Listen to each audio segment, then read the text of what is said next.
Puis aujourd'hui, mais on a la chance d'avoir un conférencier. Vous vous rappelez, l'année dernière, lors de la conférence, je vous avais dit, je viens de finir ce livre-là, puis j'avais vraiment trouvé ça bon. Mais aujourd'hui, on a l'auteur avec nous. Puis il va nous raconter la vie d'un vétérinaire de cette époque-là qui a été à la guerre, qui est revenu. Une fin tragique, incroyable, une histoire vraiment fascinante. Donc, je vais vous le présenter, notre conférencier, puis vous laisser avec lui, parce que vous allez voir, après ça, vous allez tous vouloir acheter son livre, d'ailleurs, qui est là, si jamais il y en a qui en veulent. Donc, la Société de conservation du patrimoine est très fière et honorée d'accueillir aujourd'hui comme conférencier M. Jean Deshôtels. Communicateur, historien et généalogiste chevronné, M. Deshôtels a d'abord fait carrière dans l'industrie de la publicité en tant que rédacteur, concepteur et directeur de création. Il a d'ailleurs créé plusieurs campagnes de communication marquantes comme celle de la SAQ, Rona ou Jean Coutu, dont le slogan « On trouve de tout, même un ami » est encore 40 ans plus tard le plus connu au Québec. Recruté ensuite par l'Université de Montréal, il a enseigné la communication et tout particulièrement la création publicitaire et la rédaction publique pendant près de 30 ans. Il a ainsi formé toute une génération de professionnels qui ont finalement totalement refait le visage de cette industrie au Québec. Après des études qui l'ont amené au bac, à la maîtrise en psychologie, puis au doctorat en sémiologie, il est devenu un spécialiste de la communication non verbale et de l'interprétation de la gestuelle. Ça va, là, mon geste? C'est toujours un peu inquiétant quand quelqu'un t'interprète au niveau des gestes. Depuis 6 ans, il est à la présidence de la Société nationale du Québec à Laval, un organisme dont la mission est l'organisation et le soutien d'activités visant la promotion et la défense de l'identité québécoise. Son intérêt pour l'histoire et la généalogie l'a également conduit à se pencher sur les débuts du 20e siècle, une période moins connue de l'histoire du Québec. Tu vas en finir en main, là, puis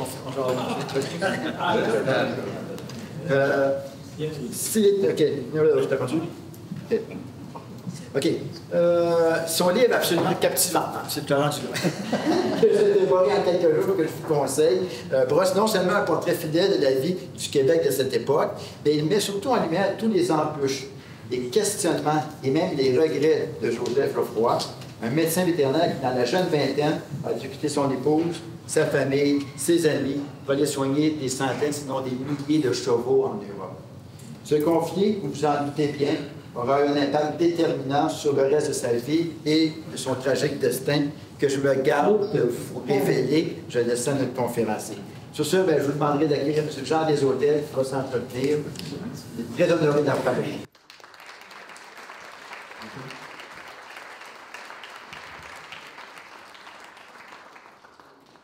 Bon, mais docteur, mesdames, messieurs, je remercie le docteur Michel Pépin pour son invitation qu'il m'a fait aujourd'hui pour vous présenter le fruit d'une longue recherche que j'ai publiée, qui est en fait le livre Docteur Geoffroy, Chronique de la vie d'un vétérinaire. J'ai fait d'importantes fouilles pour ce livre. Ça m'a amené à faire aussi d'importantes découvertes, donc quelques trouvailles intéressantes. Parmi les découvertes, j'ai découvert des racines des Geoffroy. En fait, les racines des Geoffroy, c'était en Haute-Marne, en France, dans la ville d'Arbault. Personne ne savait ici au Québec, il n'y avait pas de données généalogiques qui remontaient jusque-là, et j'ai réussi à faire cette découverte-là. Par la suite, j'en ai fait une présentation à la Société généalogique canadienne-française à Montréal. J'ai fait également des fouilles sur l'histoire de la fin du 19e siècle, les débuts du 20e siècle aussi, dans les archives militaires, les archives de la Mauricie, les archives de l'Outaouais, puis enfin celles de la Grande Dépression. La publication du livre Docteur Geoffroy, ça s'est fait au printemps 2023. Aux éditions de l'Apothéose. C'est un ouvrage de 252 pages que je vous invite à lire. Je pense que vous devriez le trouver intéressant. Au 19e siècle. On est au 19e siècle, 1812, ou à peu près. 1812, écoutez, dans ce temps-là, ce qui va suivre, c'est la rébellion des Patriotes en 1837-38. L'acte d'union qui unit le Bas-Canada au Haut-Canada, avec entre autres l'union des passifs et des actifs. Et on se rappellera que le Bas-Canada, qui est le Québec aujourd'hui, avait beaucoup d'actifs. Le Bas-Canada, lui, le Haut-Canada, quant à lui, avait beaucoup de passifs. Et on a tout uni ça ensemble, puis finalement, tout le monde a fini égal. C'est comme ça. 1867, la signature de l'acte de la Confédération. Ce qui nous amène au village des Geoffrois, à Saint-Jean-de-Matha. Le village des Geoffrois, bon, en fait, c'est tout près de Saint-Jean-de-Matha, ça a été fondé par Pascal Geoffroy, l'arrière-grand-père de Joseph. L'arrière-grand-père Pascal, il a fondé un moulin à bois. Il a construit également un moulin à farine. Puis il a construit également une maison pour chacun de ses 8 enfants. Il y avait une fille aussi, mais elle a pris Marie et est allée s'installer à Sainte-Mélanie-d'Aillous.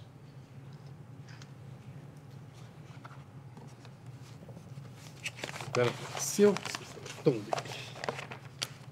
On voit ici le pont Pascal-Geoffroy qui traverse la rivière Noire.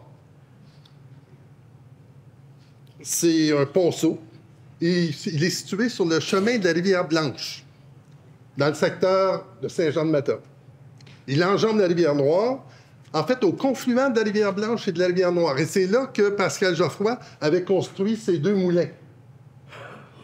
Et s'était installé là, au confluent des 2 rivières. Pascal est né en 1812, plutôt. Par ailleurs, il a eu comme enfant Thomas Geoffroy, qui était le grand-père de Joseph, et Napoléon, qui était le père de Joseph, lui qui était né en 1871. Et ce qui nous amène à Joseph, ensuite, qui est né, lui, en 1893. Joseph Thomas Napoléon Geoffroy. C'était son nom. Les années préparatoires à sa carrière, entre 1893 et 1918. Donc, à cette époque-là, Joseph et sa conjointe, Marianne Cloutier, ex-enseignante à Saint-Gabriel-de-Brandon, tergiversent sur l'éducation supérieure à donner à leur fils Joseph. Napoléon et Marianne discutent de l'éducation qu'ils veulent donner à leur fils. Et ils demandent l'intervention du curé de Saint-Jean-de-Matha pour, effectivement, qu'il écrive une lettre au séminaire de Sainte-Thérèse pour aider à l'acceptation de leur fils. Et c'est ce que fait le curé. Et à ce moment-là, le séminaire de Sainte-Thérèse, qui vient d'être reconstruit parce qu'il avait été entièrement détruit suite à un incendie qui avait eu lieu quelques années plus tôt. Voilà le séminaire de Sainte-Thérèse, vous l'avez à l'écran. C'est un édifice qui est tout en pierre de bossage, c'est-à-dire des pierres qui ont un certain relief. Et on y trouve même des fossiles de coquillages marins, entre autres incrustés dans ces pierres-là, quand vous allez le voir de proche, il y en a plein. C'est un immeuble imposant, sur 4 étages, avec un demi-sous-sol. Il y a un imposant escalier principal qui sert de lieu du reposoir pour la fête Dieu. Hein, la fête Dieu qui a lieu à l'époque, 60 jours après Pâques, et pour lequel on montait un reposoir. Vous avez dû voir ça dans plusieurs villages. Hein? Donc, à ce moment-là, il y avait ça aussi au séminaire de Sainte-Thérèse, dans cet imposant escalier principal, qui menait également au parloir.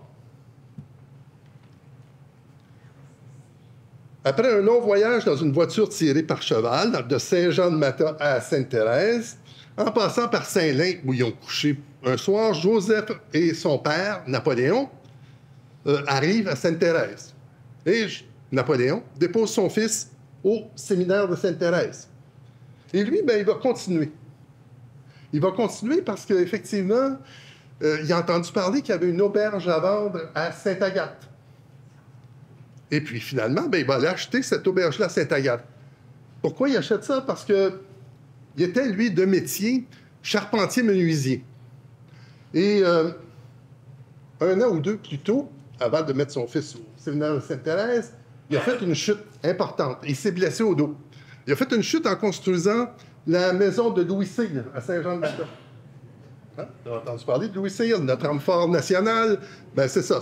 En fait, c'est en tombant de son toit que Napoléon s'est blessé au dos et qui, par la suite, a dû réorienter sa carrière. Alors, de menuisier charpentier, il devient désormais aubergiste. On voit ici une photo du parloir au séminaire de Sainte-Thérèse. Les parloirs étaient situés de part et d'autre de l'entrée principale et ils étaient séparés de celle-ci par des murs qui s'élevaient sur une douzaine de pieds. Le bas était en chêne ouvré et le haut était vitré sur la face qui donnait sur l'entrée principale et son escalier.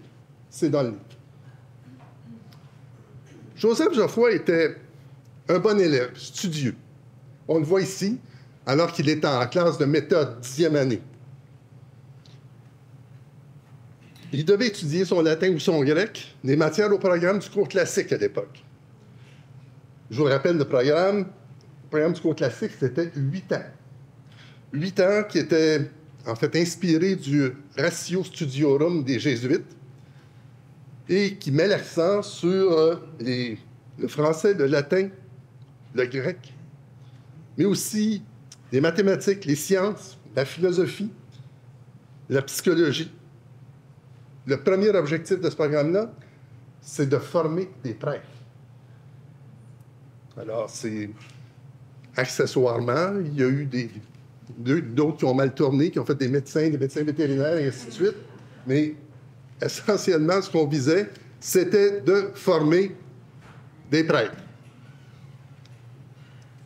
À l'époque de cette photo, il y a eu un incident au séminaire de Sainte-Thérèse.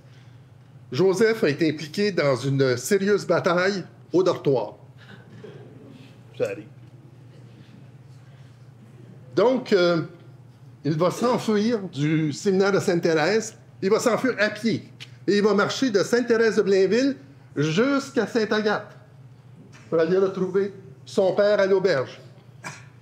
Et son père, parce qu'il va lui dire, « Écoute, mon gars, t'es revenu, t'es arrivé comme ça, tu retournes pareil. »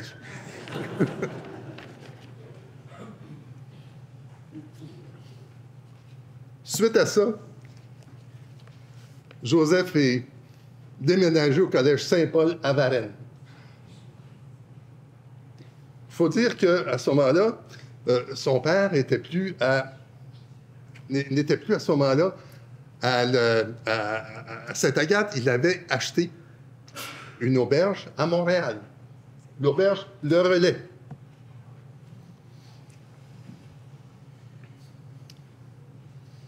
Il avait acquis l'hôtel Le Relais sur... ici. Oui, c'est voilà. L'auberge Le Relais. Alors, on a ici la villa Le Relais sur le boulevard Gouin. C'est une maison que Napoléon, le père de Joseph, s'est fait construire à l'époque. Au 1281 boulevard Gouin, Montréal, la maison existe toujours. Et sur le fronton, en haut, on voit Villa Le Relais. En fait, écrit de la même manière, ou à peu près, que de l'autre côté, ce qu'il y avait sur l'hôtel, c'était Le Relais, en arc de cercle, au-dessus du mot hôtel. Et en bas, ce qu'on voit derrière le chapeau du monsieur qui est là, c'est Nappe Geoffroy. C'est le nom du père de Joseph Geoffroy, le docteur Joseph Geoffroy. L'Université Laval. Pas à Québec, mais à Montréal. On est en 1914, à ce moment-là. C'est une succursale de l'Université Laval de Québec, qui a ouvert en 1878. Ça va devenir, plus tard, à partir de 1920, l'Université de Montréal.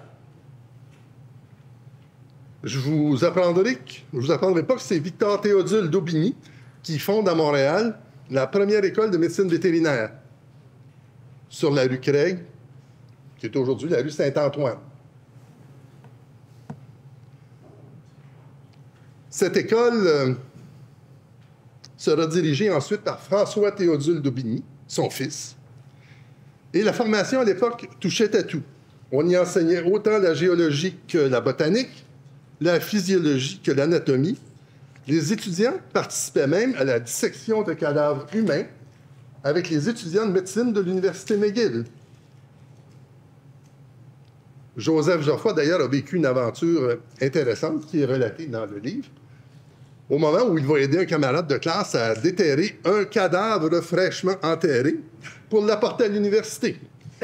C'est à lire. Vers 1915, c'est dans les locaux qu'on voit ici à gauche, sur la diapositive, au coin de Saint-Hubert et de Montigny, que s'entraînent les futurs vétérinaires. À droite, c'est l'édifice de l'Université Laval. Médecine vétérinaire, occupait l'étage au-dessous de la faculté de médecine et juste au-dessus de celle des étudiants en pharmacie. Joseph Geoffroy étudie là de 1914 à 1918, tout en s'affairant, à partir de 1918, au cours du Canadian Officer Training Course, le cours du COTC, comme on disait à l'époque, dispensé par l'armée canadienne. L'entraînement se faisait sur les terrains de l'Université McGill. La prime, le grade d'officier dans l'armée, mais surtout 1 an de moins d'études. L'obligation, ça va de soi, s'engager.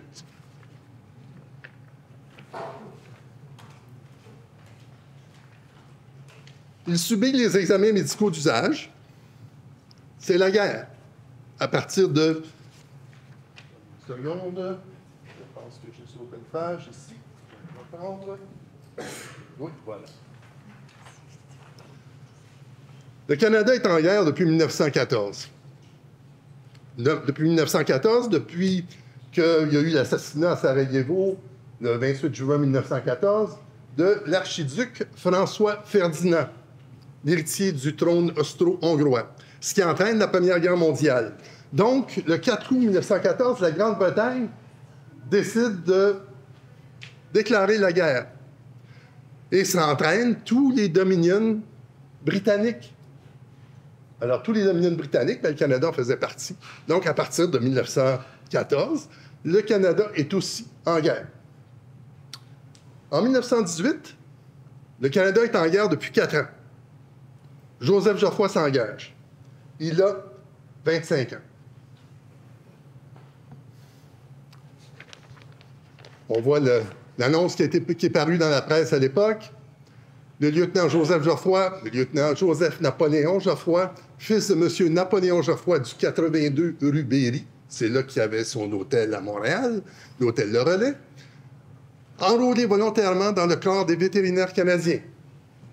C'était le 15 août 1918. Joseph venait d'épouser à l'époque Jeanne Perrault, pianiste chez Archambault Musique. C'était ça son métier, pianiste. Pourquoi chez Archambault Musique? Pourquoi est-ce qu'il y avait des pianistes chez Archambault Musique? Bien, tout simplement parce qu'à l'époque, les gens n'avaient pas de tourne-disque ou quoi que ce soit, ils ne pouvaient pas écouter les partitions qu'ils souhaitaient acheter. Alors, il y avait des pianistes que Archambault engageait, et dans des petits cubicules, ces pianistes-là jouaient les partitions que les gens souhaitaient acheter. Et si les gens aimaient ça, bien, à ce moment-là, ils achetaient des partitions, et c'est ainsi qu'Archambault Musique faisait son argent. Le couple habite ensuite un meublé de l'hôtel de Napoléon au 82 de la Berry. Suite à ça, ben là, Napoléon s'engage, il subit les examens médicaux d'usage avec succès.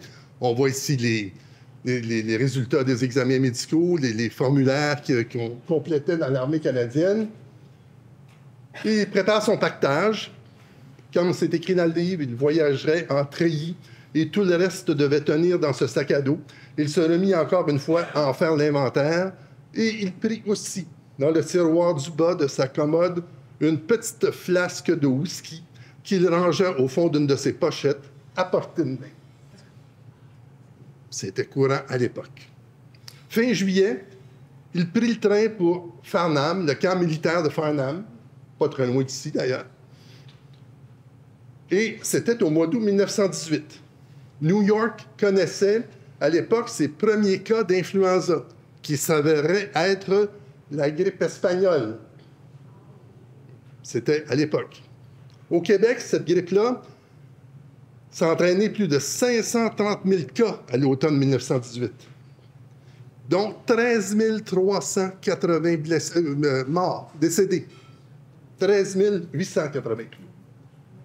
13 880, avec une population totale au Québec à l'époque de 2 250 000, ça faisait beaucoup. Si on pense à la COVID, par exemple, on a perdu 14 154 personnes pendant l'épidémie de COVID au complet, pour une population de 8 millions, par exemple.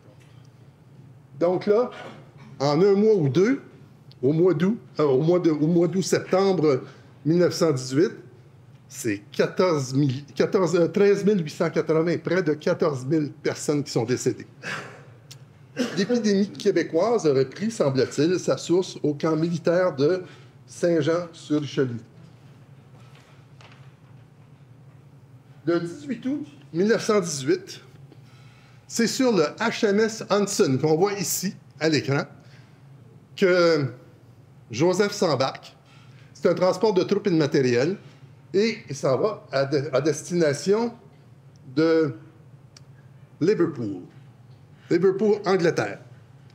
12 jours dans des conditions pitoyables, des forts vents, beaucoup de froid sur l'Atlantique Nord, une hygiène plus que douteuse. Nombreux sont les soldats qui sont arrivés en Angleterre malades. Il y avait des poux, des puces, des tiques. Nommez-les, tout existait. Et finalement, quand ils sont arrivés en Angleterre, ils ont été traités par fumigation sur le quai Waterloo. Alors, des vapeurs insecticides fort irritantes, paraît-il. Le quai Waterloo à Liverpool, en Angleterre, on le voit ici à l'écran. Tout le monde tout nu devant les élévateurs à grains. On subit la fumigation. Le voyage fut dur pour le docteur Geoffroy. Le bateau transportait à l'époque aussi 500 chevaux.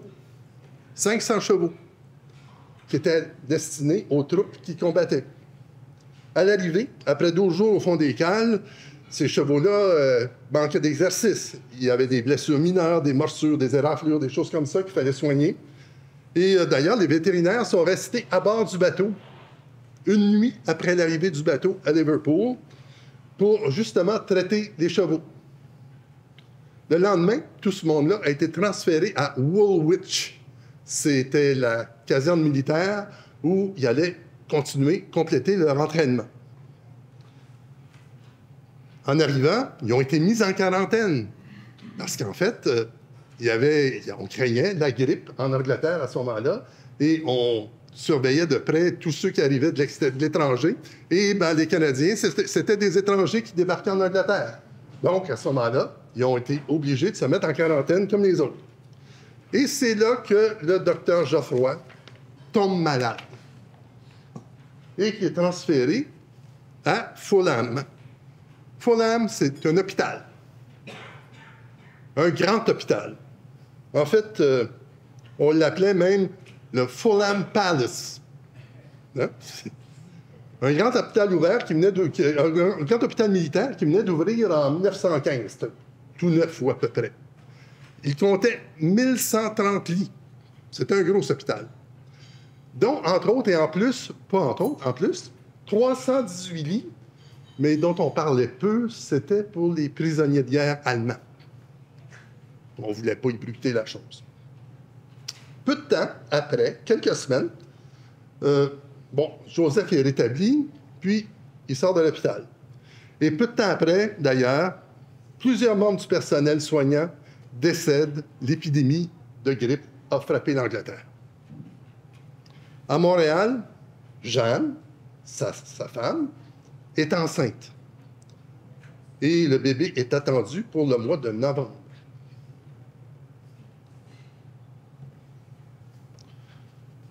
Alors, il y a de retour, après l'hôpital, retour à la base de Woolwich, où finalement, on continue son entraînement.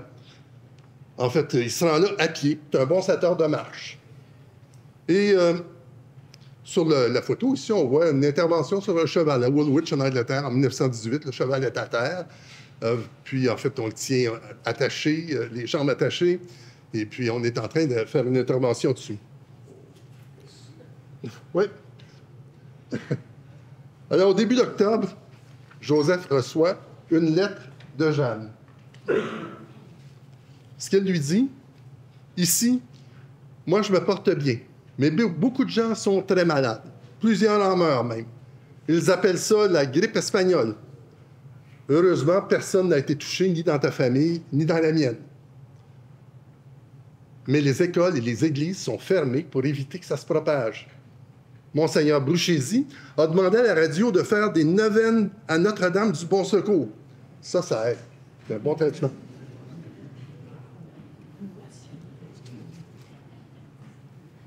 On voit ici la trousse du médecin vétérinaire de campagne, comme en avait une à l'époque, Joseph Geoffroy. En fait, les spécialistes que vous êtes sauront sans doute mieux que moi identifier les instruments que vous voyez dans cette trousse-là.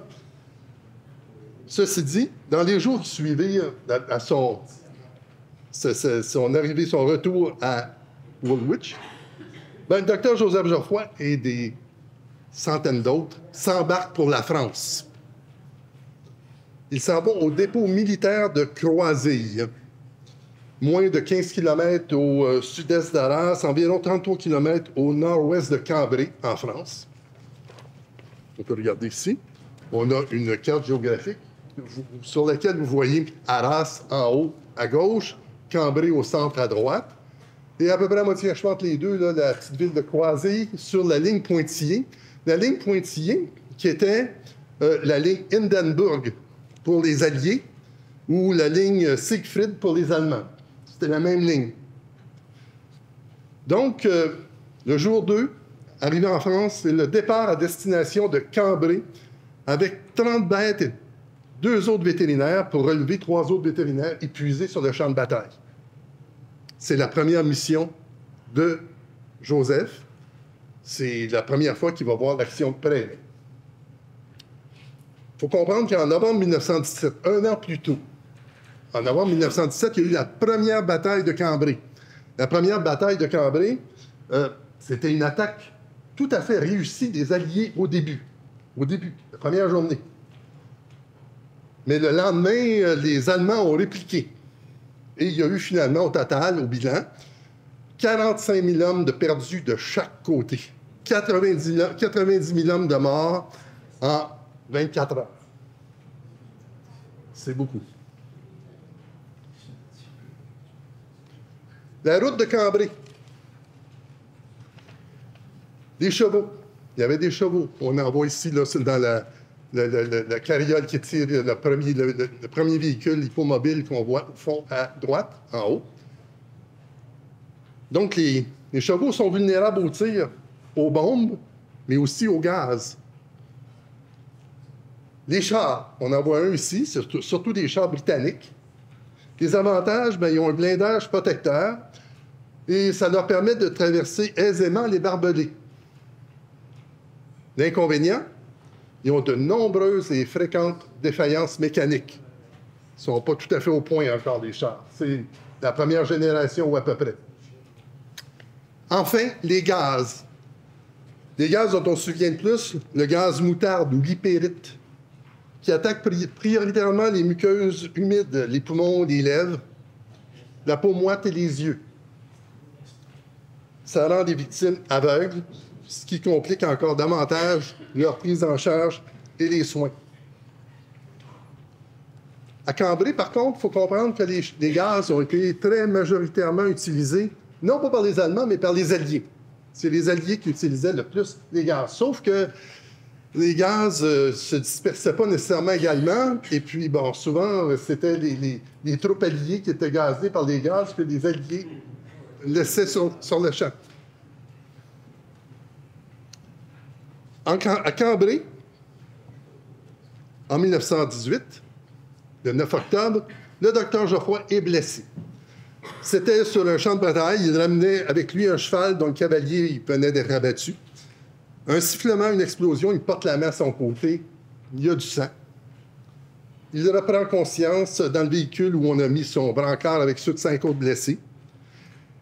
À ce moment-là, comme c'est écrit, il lève la main et il s'aperçoit qu'il tient toujours un bout de la bride du cheval qu'il guidait, tranché net, puis tout redevient noir à nouveau.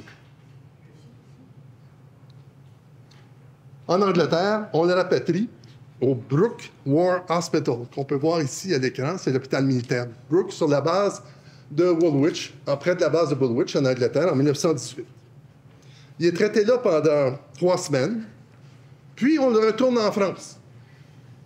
Et cette fois-ci, on le retourne à Bourainville, dans le pas de Calais.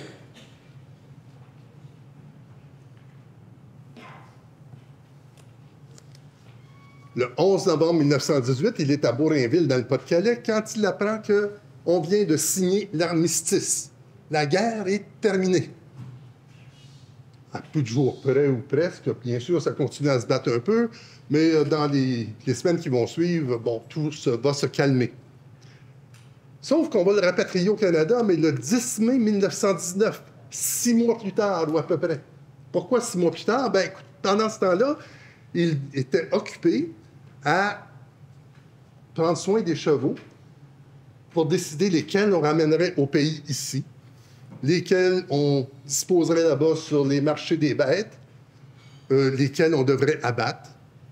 Et ce fit son travail pendant les 6 mois qui ont suivi l'armistice et qui ont précédé son retour au Québec.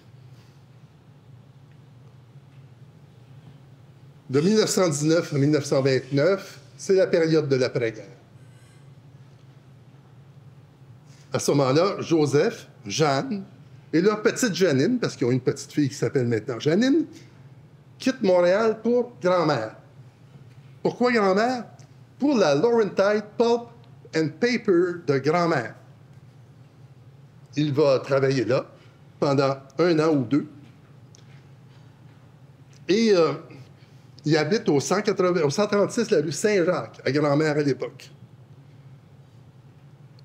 On voit ici sur la diapositive un petit texte qui a été publié dans l'Écho de Saint-Maurice du 29 août 1919. Monsieur le docteur Geoffroy, médecin vétérinaire, a eu la semaine dernière la visite de son père et de son grand-père. Ils ont visité les usines de la Laurentide et les principales industries de Shawinigan Falls. C'était des petites annonces qu'on passait dans les journaux de cette manière-là, régulièrement. Des petites nouvelles du coin. Donc, à peine 1 an plus tard, un petit peu plus, il quitte et revient à Montréal. Pourquoi? Parce que la Laurentide Pulp and Paper remplace tous ses chevaux par des camions. C'est l'époque.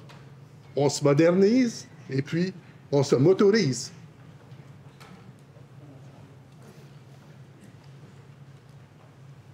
Joseph est à Montréal pendant pas très longtemps et, à ce moment-là, décide d'aller s'installer plutôt dans la région de l'Outaouais, à Papineauville.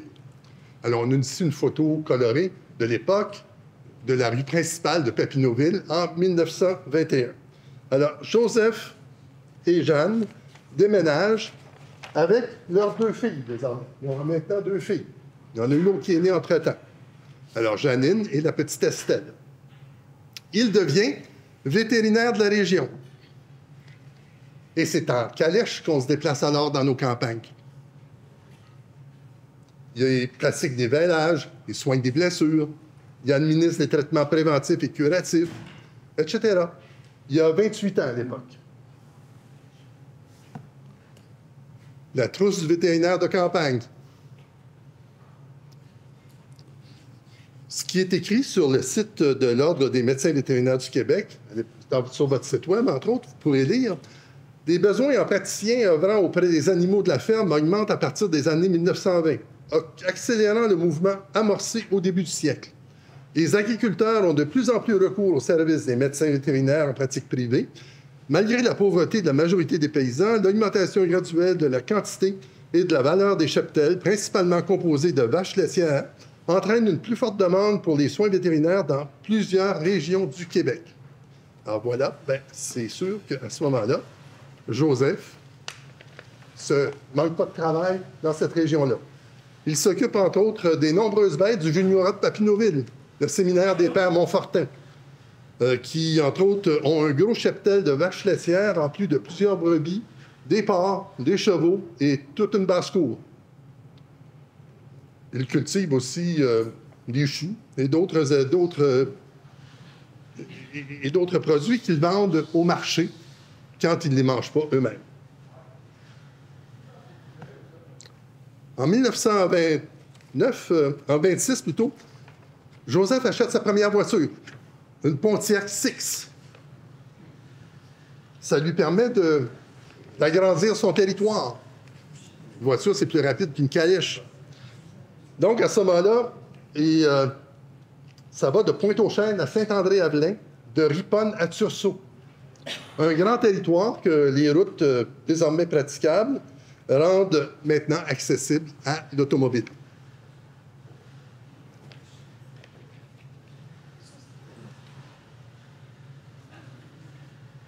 Après ça, il y a eu l'achat de sa première maison. Au 194 rue Henri Bourassa, à Papineauville. C'était la première maison du docteur Joseph Geoffroy.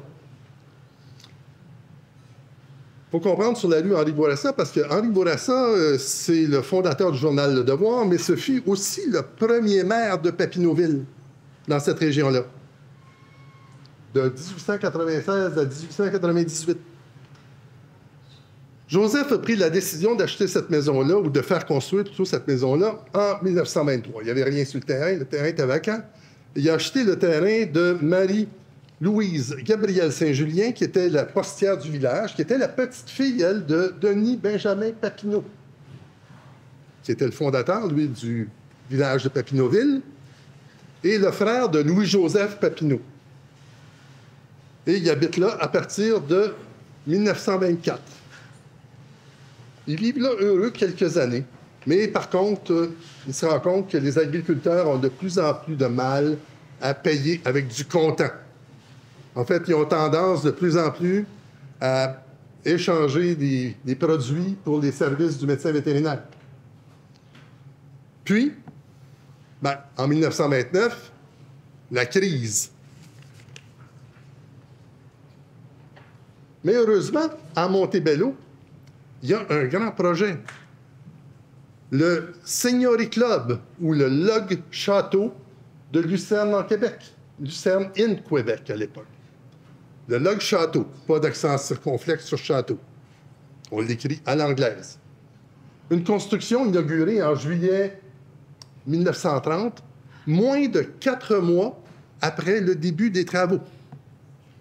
C'est des gros travaux. Comme vous pouvez voir ici, c'est un immense hôtel, le Château Montebello, qui est encore debout aujourd'hui et très utilisé, même aujourd'hui. On bâtit jour et nuit. D'ailleurs, ça entraîne des récriminations du curé Chamberlain de Montebello. Voyons donc, on ne construit pas le dimanche. Mais non, oui, on construit le dimanche aussi. Le journal Le Droit, un éditorialiste écrit, scandalisé, « Les affaires passent avant la mise en force des lois, même divines. » Pour faire taire le curé, d'ailleurs, on emploie un moyen vieux comme le monde, un voyage de 2 mois à Rome, toutes dépenses payées.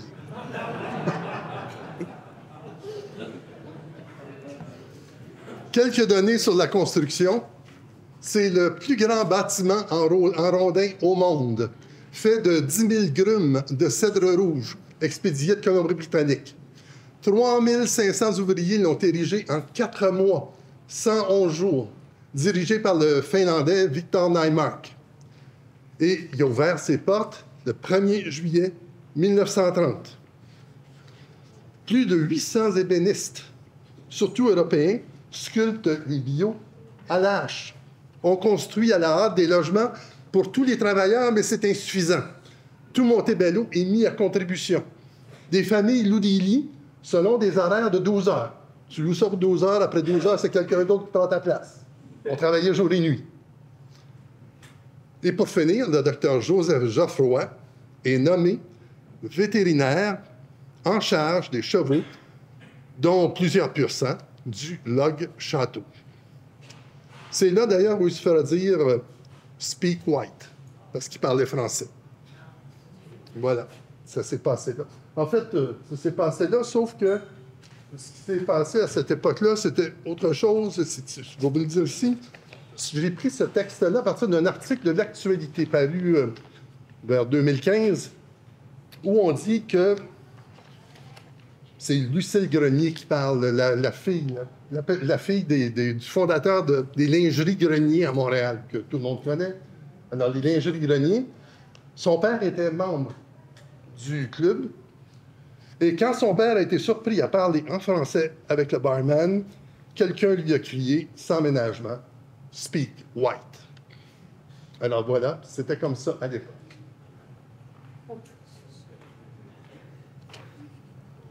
Mais la crise frappe quand même. les paiements en produits plutôt qu'en espèces. Comme c'est écrit dans le livre, les caisses d'œufs, quartiers de bœuf, jambon, saucisses et galons de sirop d'érable remplaçaient les échanges en espèces. Et le médecin se rendait compte que les seuls revenus sur lesquels il pouvait vraiment compter pour payer le magasin général, les frais de téléphone et d'électricité, l'essence pour sa Pontiac ou les frais du couvent des Sœurs Grises de la Croix que fréquentaient Estelle et Janine, ses plus vieilles, c'étaient ceux du Seigneurie Club. Mais l'entente qu'il avait convenue avec le club privé ne lui permettait pas de payer toutes ses factures et les fins de mois devenaient dangereusement serrées. C'était un poids qui devenait très lourd à supporter et il arrivait parfois qu'il se réconforte en consommant un verre, et souvent deux, d'un alcool fort qu'il devait aussi payer comptant au comptoir de la commission des liqueurs du village.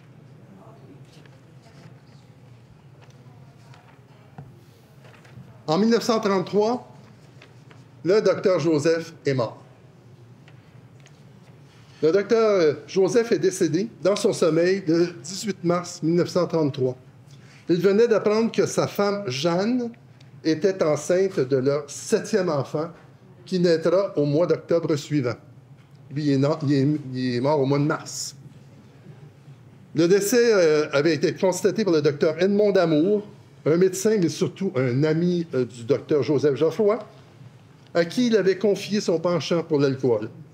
Le docteur Geoffroy s'était couché en avalant 2 cachets d'analgésique, un grand verre de scotch, mais le docteur Damour comprit aussi qu'il avait avalé 1 ou 2 doses de laudanum.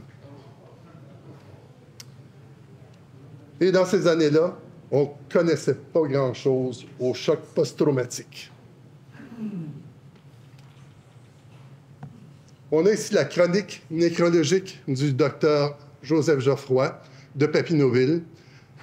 C'est paru le 23 mars 1933. Il était mort le 18 mars. Alors, c'était dans le journal La Patrie. Alors, l'article est là. C'est la tombe du docteur Joseph Geoffroy au cimetière de Papineauville. Docteur Joseph Geoffroy, époux de Jeanne Perrault, 1894-1933.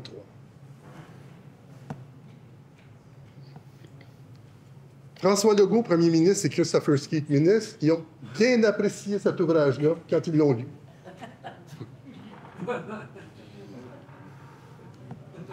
Et merci pour votre attention.